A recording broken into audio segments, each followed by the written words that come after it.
Good evening, everyone, and welcome to One Healthy Boston's Facebook Live. I'm Kristen Perfettio. Breast cancer will affect around 1 in 8 women over the course of their lives, and we are reminded of these women and the prevalence of breast cancer every October because it's Breast Cancer Awareness Month. With me today is Dr. Suniti Nimbkar. She's a surgical oncologist at South Shore Hospital, and she's also the director of South Shore's affiliated breast care and breast cancer centers. Dr. Nimbkar is going to join us in a discussion about proactive breast cancer prevention, screening innovations, and the growing survivor network, which are all things that are changing the conversation about overall breast health. Dr. Nimbkar, thank you so much for joining us today. It's a pleasure I to be really here. appreciate you being here. I was on a flight this morning from Florida to Boston, and the flight attendants on the plane took up a collection actually for breast cancer research as we were landing in Boston. And I was really moved by the fact that so many people pulled out their wallets to donate to this. It occurred to me how many people are either touched by breast cancer or know someone who has breast cancer. How prevalent is it actually? So, about 1 in 8 women will get breast cancer. And when you hear that statistic, it can be frightening because it makes you think it's 1 in 8 of all the people sitting around you. But that's a statistic based on aging. So, if we're lucky enough to live into our 80s or 90s, 1 in 8 of us will get breast cancer. It's a lot less common in somebody who's in their 40s. Maybe 1 in about 200 women in their 40s get breast cancer. And then as we age, the incidence increases. So by the time you're in your 60s, about 1 in 30 women will get breast cancer. Wow. So it is, it is a disease of aging as we're living longer and living healthy lives into our 60s, 70s, and 80s. We are seeing the incidence of breast cancer go up.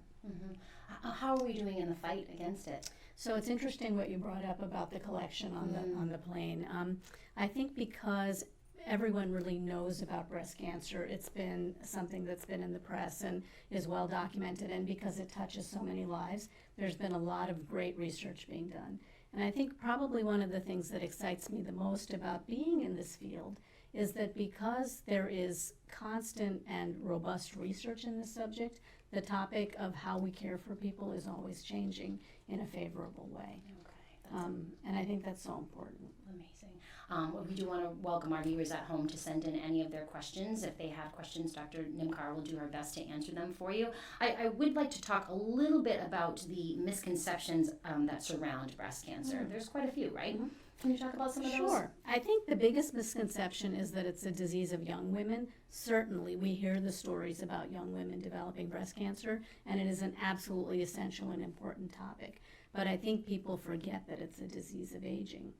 So even as we have our family members entering into their 60s, 70s, and 80s, many women are surprised in their 60s, 70s, and 80s when they get breast cancer, thinking, "Oh, I'm over the age group where I might develop it." So I think that's a misconception. Okay. I think another misconception is that maybe many people, I think, believe that if I don't have a family history, I'm not going to get breast cancer.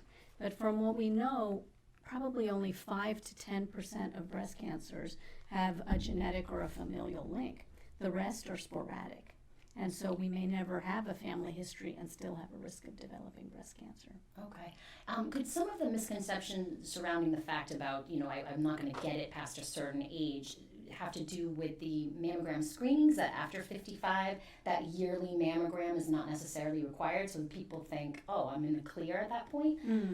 So I think the first thing to realize is that mammographic guidelines really require a personal conversation with one's care provider. Okay. So standard screening guidelines may be okay for one person, but there might be something in another person's history that makes guidelines really need to be flexed in a different way. Okay. So right now, American Cancer Society is recommending that a woman have, as standard risk woman, a woman who has no significant risk, have mammograms starting at 45 annually till 55, and then every other year after that till 75. And at 75, even though the risk of breast cancer is higher in older women, many women have other medical issues which can make mammography challenging. So it becomes a personal discussion with a primary care physician. Okay. Now this is for average risk white women, but for black women, screening really has to start at 40 and annually, and may even need to start earlier based on a conversation with a primary care physician. Why are African American women or Black women more susceptible? Or So we don't know that they're necessarily more susceptible, but we think that the cancers they develop might be more aggressive. okay, So right now, there are a lot of data suggesting that a Black woman should be intrinsically considered at elevated risk and screened differently. no kidding. Okay, Ron wants to know if you could talk about male breast cancer, because we are talking about women, but men get it too. Absolutely. Male breast cancer is a lot rarer than breast cancer in women, but it's still extremely treatable. Any woman who has a male relative who's had breast cancer, that family should really undergo genetic counseling and testing, and any man who develops breast cancer should undergo genetic counseling and testing. Now, men don't go through screening mammography, so probably the best thing that a man can do is have awareness about what his breasts are like, and if that man notices a change, that should be brought to someone's attention. That can be, a little bit embarrassing for some men, but it's very important. Okay. Cindy would like to know, is my chance of getting breast cancer high if her grandmother and great aunt have both had it and she's at age 47? So you may have a familial risk. You're the exact type of person that should be assessed at a risk center for breast cancer. When you go for a risk appointment, all of these factors are looked at. We also actually, when we look at risk, we look at a 3-generation pedigree from both sides of the family, because you're just looking at your maternal side right now, but there actually may be cancer that we have to tease out from your paternal side too. So a risk visit is very important. Can you talk us through a little bit what a risk visit would entail? What should people expect when they go for that? So more and more primary care doctors and OBGYNs who take care of women are understanding that not everyone is at the same risk for developing breast cancer. So if they identify someone who they think, this person, I kind of want to get a better sense of what their risk is like. So for that woman, if she's already had mammograms, the mammograms are looked at. We look at the density on the mammograms. That can be a marker for increased risk. And then the woman would have a full visit with generally a nurse practitioner or a PA, depending on which center you go to. And they would stratify out everything. Have you ever had a previous breast biopsy? Has that breast biopsy had any atypical cells on it? What about family history? And then behavioral habits as well that could increase your risk. And that's all kind of put together, and a risk profile is created for that patient, that person. And then you can really target your screening so that you know how that individual should be screened. Okay, so non-invasive. It's a conversation, really, it sounds like. It's a conversation, it's an examination, and it's a review of all the imaging and family history. It's a pretty extensive visit. Okay. It's an important visit. Awesome. Great. Ginny wants to know, this is one club I didn't want to belong to, and that seems like a good transition. Right now, we're going to talk about survivor networks. Right. So that is, it's big. I mean, It's survivor big. networks, and you see it in all the walks that we have in the Right. community, Right. the fundraising. How important is that as far as breast cancer awareness goes and prevention? So right now, as far as we know, there are about 3.5 million breast cancer survivors in the United States, and that's growing all the time because of exceptional treatment that's really making that a possibility. I think that survivorship is not a simple thing. It is different to different individuals. And I think one of the things that we're learning is that we have to support the individual needs of survivors in very different ways. There are some people who go through breast cancer treatment and never want to look back. And there are some people who go through breast cancer treatment and need more support, maybe annual visits, maybe, a support group, Live Strong. There's a wide variety of things that some survivors need. But I think a one size fits all is a big mistake. And I think that's a place where generally people talk to their medical oncologists about what they need with survivorship. And I think it really, again, needs to be really personalized. Okay. Maureen and Kim want to know, please, if you could talk about calcifications and can they turn into cancers? So that's a really interesting question, because most of the time a first biopsy is prompted by the finding of calcifications. So calcifications are a normal byproduct of cells turning over in the breast. So as you probably remember from like 6th grade biology, all the cells in our body live, grow, reproduce, and die. And when they turn over in the breast like that, they can deposit some calcium. So when you see calcium in a woman's breast on a mammogram, that can be normal. It can just be a byproduct of cells turning over. But if the calcium clusters in one area, it suggests that there's extra cell turnover going on there. Like, why are the cells all active and turning over there? So if the calcifications are clustered in one part of the breast, a radiologist might recommend a biopsy of that area. And the biopsy is not to retrieve the calcifications, because the calcifications aren't harmful or bad. Many women have them scattered throughout their breasts. The calcifications are a flag. They're suggesting that something active is going on there, and let's just check it out.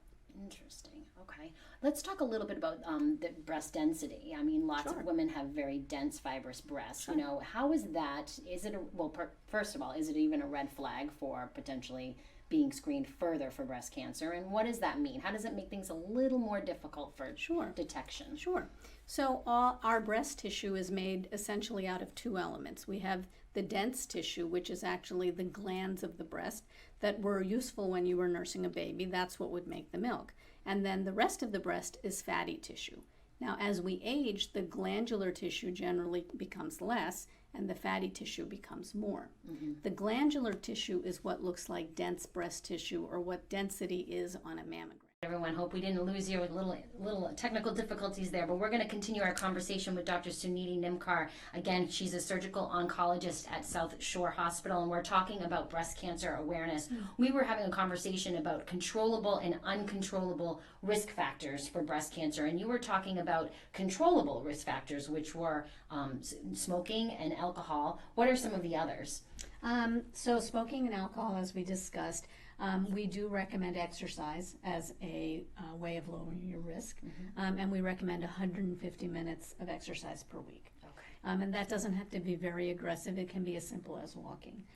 We recommend maintaining a healthy BMI, and we recommend a diet that's high in, as we say, colorful things like kale and blueberries and pumpkins, and less processed food and less red meat. Okay. And I was asking the question about birth control. For a long time, I feel like birth control pills kind of got a bad rap about increasing risk for breast cancer. Where does that stand as far as? So birth control pills don't increase the risk for breast cancer. Infertility treatments don't, and abortions don't. Those were the three things that people were concerned about. Okay, all right. Moving on to how does we've talked a little bit about this earlier, how does breast cancer awareness help build healthier communities, in your opinion?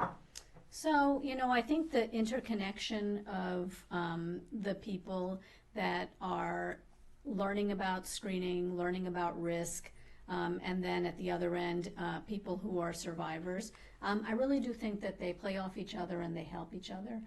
Our survivor community at our center has been instrumental in helping us to figure out what programs to develop next. So that's just one excellent example of how the spectrum helps each other. In addition, I think with the risk program, we are getting a lot more women in early who are seeing what's available in terms of things that they can do to actually modify their risk. And they too become very active participants in the center. Okay, it's really about empowering women, right? Empowering women and feeling connected and linked through the spectrum. Okay. If someone were diagnosed with breast cancer, what are some of the questions that they should take to their doctor in terms of, treatment or just concerns? What are some of those basic questions that they should be asking? So I think the first thing, which is really important and that I feel very strongly about, because as you know, our center is affiliated with the Dana-Farber Brigham and Women's Cancer Center. And so I think the first most important thing that a person should ask is, who's my team? Because we don't work in silos anymore in breast cancer. And you really have to have a team that's interconnected and really communicative. And that team includes a surgical oncologist, a medical oncologist, and a radiation oncologist. That team might also include a genetic specialist. They may also include a plastic surgeon. They may also include, for young women, someone who specializes in oncofertility. So I think the concept of the team is really important. And I think every woman should be urged to ask right at the start, who's my team going to be? Are we going to work in a team? Okay, interesting. And that was one of my questions actually was if someone is having a mastectomy or lumpectomy, should they also be conferring or talking with a plastic surgeon as far as reconstruction goes? So if a woman is having a lumpectomy, she's unlikely to need a plastic surgeon. Okay. But if a woman is contemplating a mastectomy, she should absolutely meet with a plastic reconstructive surgeon who has some specialization and does work taking care of people with this kind of problem. Okay. And to go back to basics, what is the difference between a lumpectomy and a mastectomy? So a lumpectomy is where the cancer is removed from the breast, leaving the rest of the breast intact and looking great, and the cancer is removed in a rim of healthy tissue. A lumpectomy is generally followed by radiation therapy. That's why the team approach is very important. Okay. A mastectomy is removal of the breast, and these days the majority of women who have a mastectomy have it in conjunction with some form of reconstruction if they choose. If they choose not to, they don't. Okay, and you also, I've heard stories over the years of people who have had double mastectomies as more of a proactive approach before in thinking that they may develop breast cancer down the road. Can you talk about that and what that's like? Sure. So I think many people who choose to have a bilateral mastectomy or a double mastectomy, many people have undergone genetic counseling and perhaps have a risk factor through their genetics. So that's important to realize. The risk of developing breast cancer on the other side, once you've had it on one side, does go up. It's not astronomical, but depending on how young you are when you first develop breast cancer, that risk can be quite elevated for some women. And so they make a choice at that point to really reduce their risk to less than 1% by having the prophylactic mastectomy. So it's not for everyone, but for some people, it's the right choice for the risk level. Susan is a 5-year survivor who was on tamoxifen and has a lot of side effects. Is this normal? She wants to know. And she's and if she can stop taking the medication, will the side effects go away? So tamoxifen is probably one of the most outstanding medications that we have right now to reduce the risk of recurrence of breast cancer. So medical oncologists feel very strongly about this drug and feel that it is one of these drugs that we have to really support people through so that they can get through their treatment with this drug. So I would urge Susan to clearly have a conversation with her medical oncologist, and I would go to that conversation pretty well prepared. List the exact side effects that are the most troubling, because there are actually things that can be done to alleviate some of these side effect symptoms, and tamoxifen is so important that anything that can be done to encourage a person to continue on that should be done. So definitely worth a conversation with the medical oncologist. And if you're no longer seeing your medical oncologist, it would be reasonable to go to a survivorship team member to talk about this. Okay. We've had someone share a personal message about family history again. Can you talk one more time about how that factors into someone's risk? Sure. So when we look at a new patient who's just been diagnosed with breast cancer, we always try to obtain as much family history from both sides of the family, maternal and paternal. I can't emphasize that enough because many people think that just breast cancer risk just comes from your mother's side, but we get our genes from both sides. And then when you look at that history and you start to see, for example, multiple individuals who have had breast cancer or several individuals in the family who have had breast cancer early, those are tipping factors that make us think about a possible familial risk for cancer. But also a couple of other things that are important, and one is what we call cross-link cancer. So if a woman in the family has had ovarian cancer, that's a linked cancer with breast cancer. Pancreatic cancer might be a linked cancer with breast cancer. So if you start to probe into a family's history and you see not just breast cancer but some of these other cancers, it is worth meeting with a genetic counselor. Okay, and along the same vein, 1 in 8 is the average, but is there a reason why one family seems to have a higher risk than another? Sure, and so I think that this is a field that is in constant evolution. We right now test for about 82 genes in certain people, but imagine probably 20 years ago we only knew about really BRCA1 and 2. So the field is in constant evolution. So there are genetic tests that are constantly being developed, But there also could be familial risk that is not genetic. So there might not be a gene, but there might be something environmental or familial that is going on in that family that allows that family to have a higher risk for breast cancer. Okay. In doing some research for questions for this evening, I came across something called the hormone receptor status. What is that exactly? So whenever we do a breast biopsy, we send the tissue to the pathologist, and the pathologist tells us a couple of things. The pathologist can tell us, first of all, is it a breast cancer? Did it come from the breast? And the majority of them are. They can tell us if it started in the ducts or the lobules. So people may have heard of ductal cancer or lobular cancer. That's the cell type. So every breast cancer is generally one of those two cell types. And then it can tell us the grade of the cancer, which means how fast or how slowly are the cancer cells turning over. And then the pathologist can also tell us what we call the biomarkers, which is probably the most important part of the pathology report. Okay. And that is whether the cancer cells are sensitive to estrogen, meaning does the estrogen in a woman's body actually stimulate cancer growth? Okay. Very important in terms of planning treatment by the medical oncologist. Okay. And then is that along the same vein of the HER2 status, HER2 status? That came up as well, and sure. I was curious. Sure. The HER2 is also a biomarker.